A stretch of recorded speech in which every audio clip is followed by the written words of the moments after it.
5 miliar. Masya Allah. Banyak tidak? Banyak. Yang kedua, dunia dan seisinya. Masya Allah. 5 miliar sudah ditumpuk di koper, disimpan di hadapan kita. Diberikan pilihan kepada kita. Pilih mana? Pilih 5 miliar atau dunia dan seisinya. Saya malah, kenapa pesimis begitu? Iya. Ada yang bilang masa. Jadi saya ulang ya. 5 miliar, sudah di koper, ditumpuk-tumpuk gitu ya, siap disimpan. Terus diberikan pilihan, pilih mana? 5 miliar atau dunia dan seisinya? Yang 5 miliar angkat tangan. Yang dunia dan seisinya? Baik. Secara logika, kalau ada orang memilih ini, ya, saya tidak tahu kata apa yang paling tepat untuk mengungkapkan. Ya. Tapi orang ini, ya, bahasa lembutnya salah pilih. Salah pilih. Ya, kalau dunia dan seisinya berarti lebih dari segalanya kan? Ya, lebih daripada ini. Ya. Ustaz, bisa nggak dapat 5 miliar plus dunia dan seisinya? Bisa. Nah, itu maksa ya. Anda udah dikasih ini, berarti sudah dapat ini. Ya. Masya Allah. Nah, Nabi menawarkan, jika Anda bisa menunaikan sholat 2 rakaat fajar sebelum subuh itu, yang sudah kita ketahui hadisnya, Masya Allah, itu sudah disiapkan dunia dan seisinya. Disiapkan dunia dan seisinya. Dan disebut bukan cuma dunia dan seisinya, lebih baik daripada dunia dan seisinya. Raka'atul fajri, 2 rakaat yang Anda tunaikan mengiringi sholat subuh itu, 2 rakaat fajar, khairun, lebih baik minad dunya wa ma fiha, daripada dunia dan seisinya. Lebih baik. Ya. Nah, perhatikan kalimatnya. Kalimat ini, minad dunya, ada menggunakan min.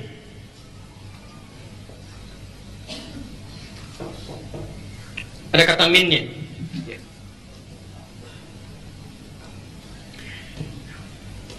Min itu punya 2 arti dalam bahasa Arab. Agak pelan-pelan. Min, huruf min dalam bahasa Arab itu memiliki 2 arti, 2 makna. Satu, menunjukkan makna min at-tab'id. At-tab'id, menunjuk makna sebagian. Sebagian, jadi nggak keseluruhan, sebagiannya saja. Misal, surat yang paling favorit apa yang paling hafal? An-Nas misalnya, An-Nas. Nggak apa-apa. Qul a'udzu birabbin nas, malikin nas, ila min waswasil alladzi fi sudur. Ujungnya minal, ada minnya kan? Minal jinnati wan nas. Minal jinnati wan nas. Kata Allah dalam Al-Qur'an, Allah berfirman, insyaallah, minal jinnati wan nas, ada sementara setan, ya, setan yang wujudnya bisa jin yang tak nampak oleh kita, atau bahkan manusia yang kelihatan. Ya. Disebut jin jadi setan, manusia jadi setan. Tapi ketika menggunakan kalimat min di awalnya, tidak semua jin itu setan, tidak semua manusia jadi setan. Jelas ya? Nah, jadi min ini yang dimaksud min at-tab'id, menunjuk makna sebagian. At-tab'id, menunjuk makna sebagian. Pelan-pelan. Ada yang kedua disebut dengan min at-taqsim.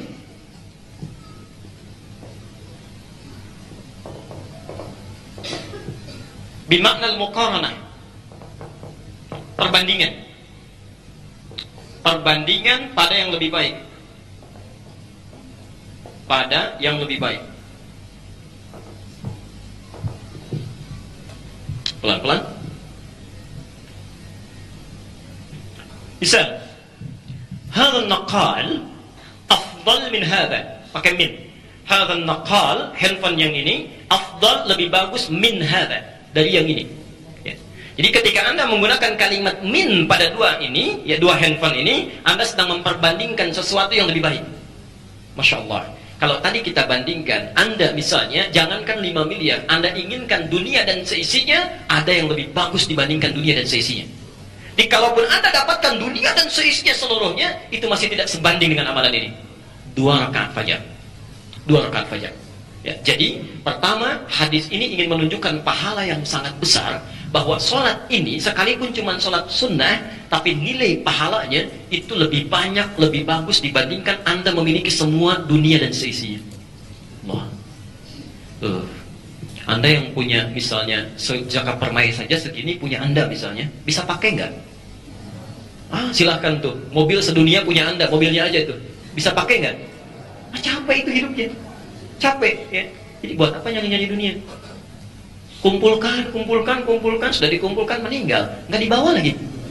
Ya, Masya Allah, kumpulkan, pengen beli handphone, begitu dapat, Allah sudah kasih fungsi handphone untuk nelpon, ya sampaikan kabar, ketik SMS, pengen yang hebat, nabung, begitu dapat 5 juta mau beli handphone di jalan meninggal dunia, belum dipakai lagi. Ya, Allah. Nah, Anda lakukan satu amalan ini lebih baik daripada. Jadi ini ingin menerangkan satu pahala. Jadi orang yang terbiasa menunaikan salat fajar, 2 rakaat fajar, artinya orang ini sudah mendapatkan bekal lebih daripada dunia dan seisinya untuk pulang. Dan ini akan dicari, hati-hati ya. Nanti saat hisab, insya Allah kita saksikan bersama, saat hisab di akhirat nanti, yang pertama dihisab amalan fardu, salat dulu. Kalau yang wajib sudah selesai, Anda kurang amalan, itu nanti akan dicari yang sunnah. Dicari yang sunnah. Nah, peluang ibadah sunnah terbaik yang banyak pahalanya diantaranya ini. Ya. Jadi kalau Anda tidak pernah tertinggal sholat fajar, itu sekali sholat fajar lebih baik daripada dunia dan seisinya. 2 kali lebih baik daripada dunia dan seisinya. Ketika Anda diwafatkan, hilang amal wajibnya, fardunya selesai, dihisab tuntas kurang amalan, maka ini akan memberatkan mizan. Berat. Amalan sunnah lain barangkali sedikit naiknya. Begitu ini, Allah. Ya. Tingginya luar biasa. Jelas di sini? Baik. Jadi mohon maaf kalau besok dikasih kesempatan bangun, karena itu tidak tiap hari. Tidak tiap hari. Itu bergantung saat hidupnya kita. Ya, jadi besok Anda masih hidup, dapat. Besoknya belum tentu. Ya. Jadi begitu Anda punya kesempatan dibangunkan oleh Allah, segera rencanakan. Tidak boleh ketinggalan sholat 2 rakaat fajar. Jelas di sini?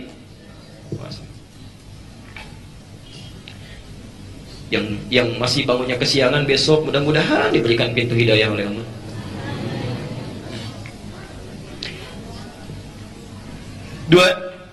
Satu pahala.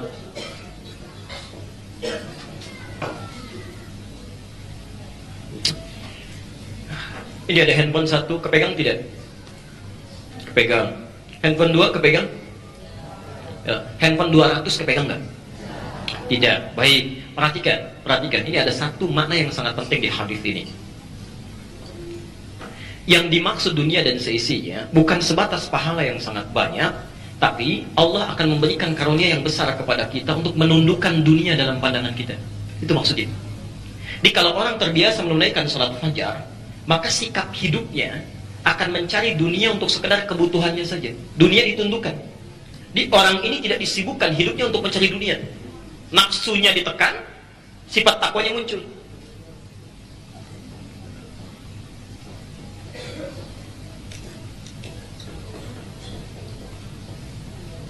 Perhatikan.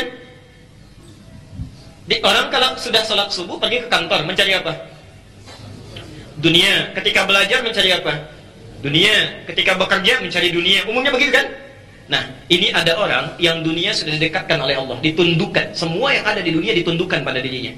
Bukan orang ini yang mencari dunia, dunia yang sudah menunggu untuk dijemput. Dunia yang mendatanginya.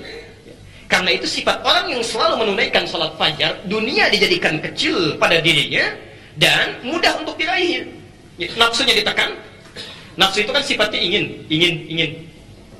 Kalau ini sifatnya butuh. Ya. Jadi ketika dia membutuhkan dunia, ya, dia tidak mencari berdasar keinginan, kebutuhannya aja, jadi nggak capek hidupnya. Ya, enak, karena dunia ditundukkan. Ya. Keinginannya tertekan, ya. Kemudian takwanya meningkat, yang dibutuhkan itu yang dicari, keinginan yang ditutup. Bisa. Apa fungsi pakaian? Menutup aurat. Yang kedua, menampilkan keindahan, kan? Yang ketiga, menjaga dari dingin, panas dan sebagainya. Baik, tiga fungsi ini. Baik, pelan-pelan. Kalau Anda sudah tahu fungsinya, berarti itu kebutuhannya. Ya. Orang-orang yang dominasi oleh sifat nafsunya, maka dia akan mencari lebih daripada itu, karena banyak inginnya.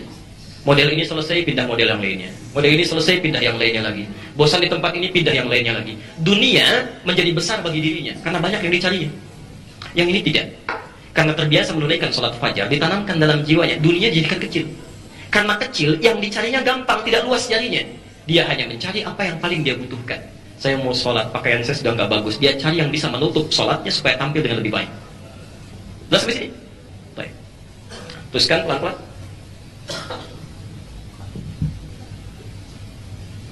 Jadi pilih mana? Dunia dan seisinya atau uang 5 miliar? Alhamdulillah. Oh, belum tentu itu. Jangankan 5 miliar, 500 ribu aja. Mungkin yang terakhir, DKM Masjid coba bikin 2 undangan terpisah ya. Untuk besok subuh, sebarkan hadis ini. Sebarkan SMS, sebarkan ya, dimanapun Anda, dimanapun ya, Anda yang datang dari mana saja, silakan ketik SMS, sebarkan, bikin undangan semi formal lah. Yang sholat subuh ya di masjid kami, insya Allah kalau menunaikan dengan 2 rakaat subuhnya, masing-masing insya Allah akan mendapatkan dunia dan seisinya. Nanti cek berapa yang datang ya. Hari kedua, Anda SMS lagi, yang sholat subuh di masjid kami, alisan misalnya bikin, insya Allah masing-masing dapat 500 ribu. Baik ya.